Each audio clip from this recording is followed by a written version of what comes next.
Hi, this is Carrie, Christ-centered counselor and life coach with Promise Coaching.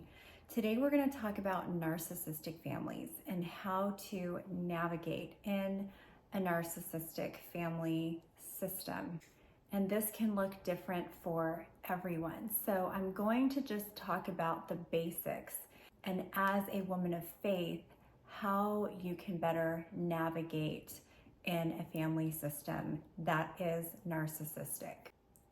One very important thing to keep in mind is that narcissistic people typically don't change. And if they are a true narcissist, you can depend on the fact that change is going to be extremely difficult, if not non-existent, for them in their lives.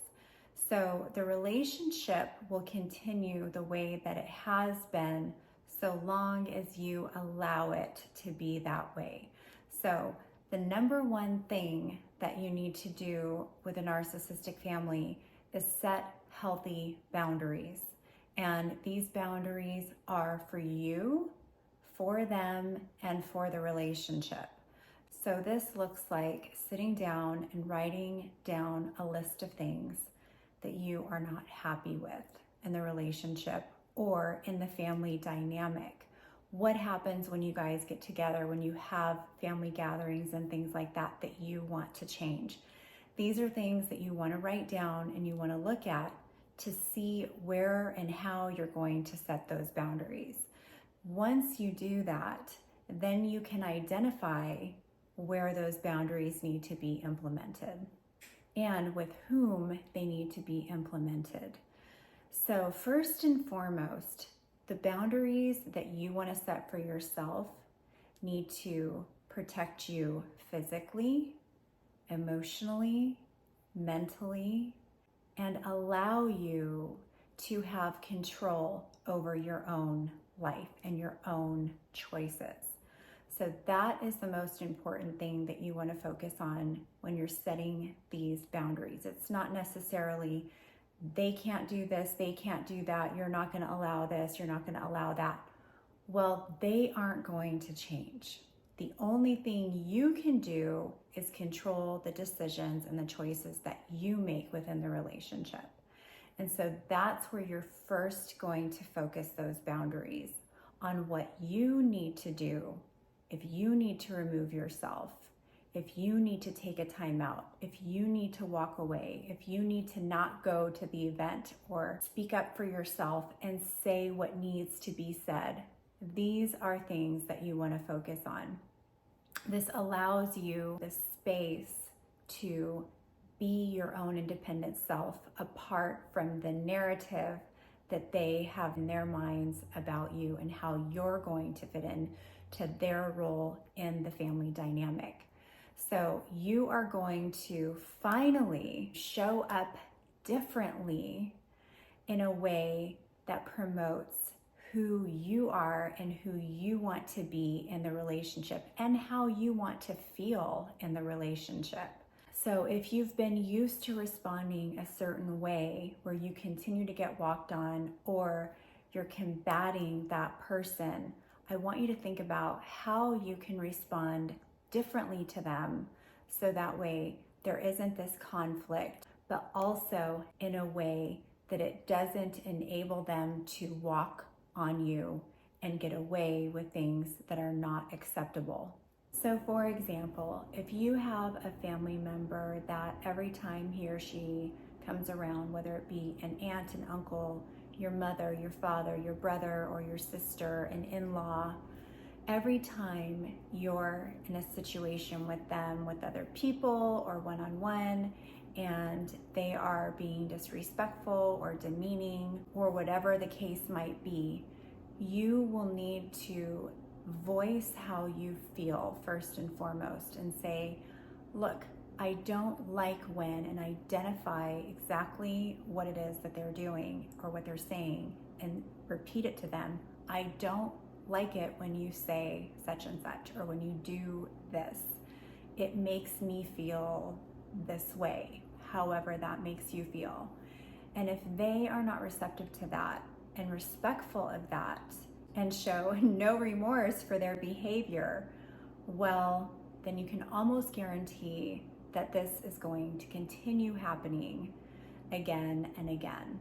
So in that case, you're going to tell them, look, when this happens, or when you do or say this, this is what I am going to do, because you're only in control of yourself. You're not in control of them and their choices. So you're letting them know this is what you are going to do if it happens again. And it may be a consequence that's very severe, because maybe this person is violent. And if the person is violent, you're letting them know, look, if you behave violently this way again, I'm going to contact the police. It could be a spouse that you're dealing with. It could be a child that you're dealing with, an adult child that lives in your home. Whoever it is, you're letting them know, look, these are the consequences, and these aren't threats. This is just informing them of what you're going to do if this happens again. And in some cases, it might be so serious and dangerous that you don't want to let them know what you're going to do. And you just know what you're going to do, and you follow through on that. So it's important to let them know what you're unhappy with specifically. And if they're not understanding or receptive to that, to set the boundary that you need to set according to their behavior. And in some cases, this could result in a loss of relationship with that person, whoever it is. And that's something else that you'll have to come to terms with and acceptance of.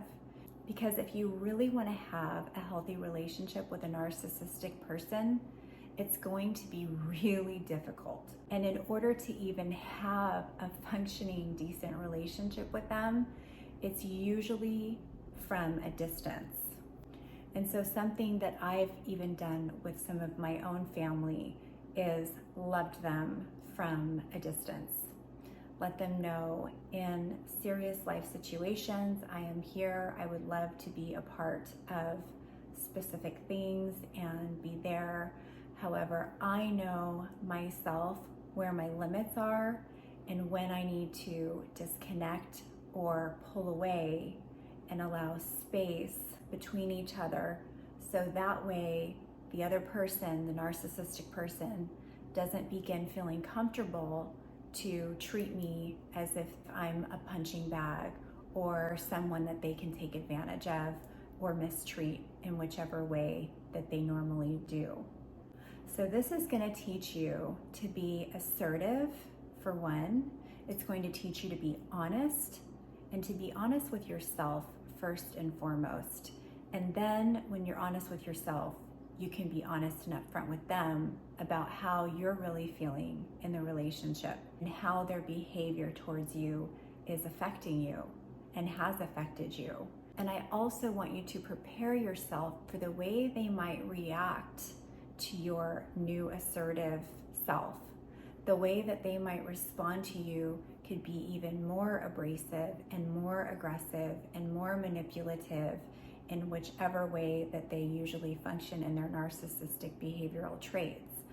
So that's another thing that you want to be aware of, because they're going to use different tactics to try and pull you back in to manipulate you, or they might become even more aggressive towards you and maybe even smear you to other family members and things like that. So just be prepared of what could happen in this new dynamic. And I think in most cases, you already know a lot of that because you've seen them function in their narcissistic behavioral ways for many years usually. And so the reason that you've been so compliant and enabling this type of behavior is because you're afraid of seeing the consequences that you know you would endure from that person. So if you are watching this, I'm sure you're looking for ways to figure this out and how to navigate with the family without losing the relationship. And that is very possible in a lot of cases. And so if you are in a situation where those relationships or that relationship could be salvageable, well, it's important to have those boundaries in place. And so you're setting these boundaries for you. You're letting them know what the consequences are going to be and how they will affect them and the relationship if they don't respect you and they don't follow through on changed behavior. And then following through on those consequences and doing what you're going to do when they do cross that line again is so important. And that can change the relationship dynamic long term. If you remain consistent on following through on your boundaries and the consequences, then you have a chance at maintaining a relationship with them. And always just remember, when you give too much to a narcissist, they tend to take advantage and use that to their advantage in ways that can be harmful to you and harmful to the relationship. So always think with a narcissistic relationship, everything minimally. So moderation is important in everything, right? But I want you to think even less than that. So think of it this way, on the scale of minimizing and maximizing the energy, the attention that you give them, the energy you're putting into the relationship, the attention that you're giving them in the relationship. I want you to think moderately would be in the center of that. I want you to stay more on the minimal side of the relationship, somewhere in between minimal and moderate with a narcissistic person.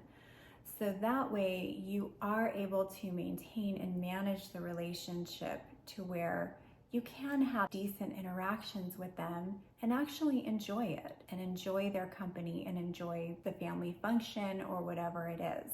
And so thinking on that scale, limiting your time with them, knowing that before you go to the family function, you're gonna stay 1 hour instead of 3 hours.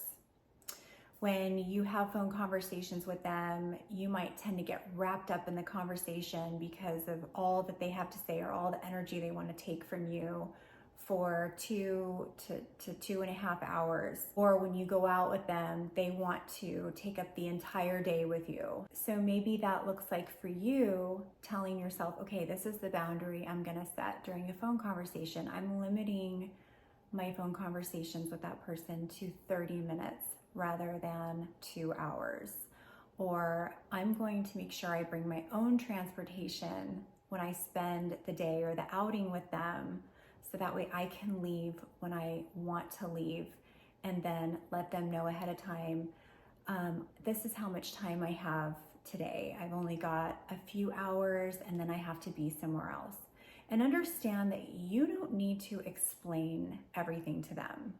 And a lot of times narcissists, they want more and more information. They want to get as much information out of you as possible. And you don't owe that to them. Now, if it's a spouse, a husband, that looks a little differently. And that's not really what I'm mainly addressing here. I'm addressing other families. So in a marriage, that's going to look a little bit differently, because with a husband, he should know where you are, and he should know why you're having to do this or that or whatever. And that's on a much more intimate level that needs to be dealt with and talked about very differently if you're dealing with a narcissistic or abusive husband. However, I'm talking about other family right now in relationship to you. And so in that dynamic, those are the kinds of things that you want to do. And again, everyone's situation looks differently, and you could be in a situation where you're caretaking someone in your home who's narcissistic, and that would be a different situation as well. This could mean maybe I'm not the caretaker full-time anymore. Maybe I'm sharing that with someone else now because it's too much for me to do on my own. Maybe I hire someone to come in to help me if you have the means to do that. There are other options in situations like that you can look at as far as creating boundaries for yourself and with that person as well. So these are just some ideas to help you guys to navigate those narcissistic family relationships in your lives that you want to maintain, that you're trying to maintain, but just don't know how. So I hope this video was helpful. If you have an experience that you would like to share, I would love to hear from you. Please leave it in the comments. And if you like this video, please hit like, subscribe to this channel, and you'll see more videos like this. Take care.